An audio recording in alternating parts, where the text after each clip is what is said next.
Praise the lord. సహోదరులు భక్సింగ్ గారి అనుభవములు, దేవుడు తనకు బయలుపరిచిన దైవ మర్మములు.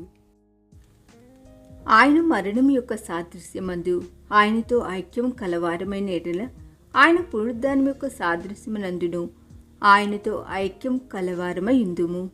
రోమీయులకు రాసిన పత్రిక 6వ అధ్యాయము 5వ వచనము.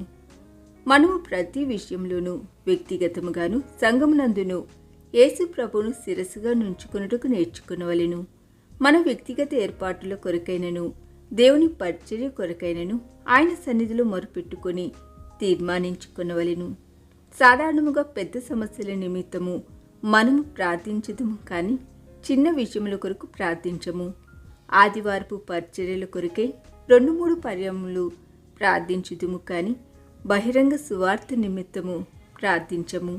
మనము వ్యక్తిగత కుటుంబ సంఘ జీవితములలో ప్రతి విషయంలో ప్రభువును సంప్రదించవలెను.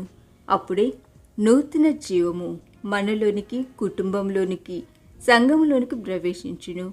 యేసుక్రీస్తు ప్రభు యొక్క మరణపు అనుభవంలోనికి వచ్చినప్పుడే పునరుద్ధాన శక్తిని అనుభవించగలము.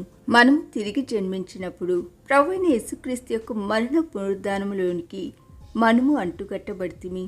అంటుకట్టబడినప్పుడు పులుపు పండ్లు ఫలించు చెట్లు తీయటి పండ్లను, చిన్న ఫలములు ఫలించు చెట్లు పెద్ద పండ్లను ఫలించును. ప్రభువైన యేసు మన పాపములను క్షమించడం మాత్రమే కాక ఆత్మీయముగా మనలను ఆయన మరణ భూస్థాపన పునరుద్ధానంలోనికి బాప్తిస్మమునందు అంటుకట్టి మన పాత స్వభావమునకు చనిపోగలుగునట్లు చేయుచున్నాడు. ఈ దిన ధ్యానము మనందరి ఆత్మీయ జీవితమునకు ఆశీర్వాదకరముగా ఉండునుగాక. ఆమేన్.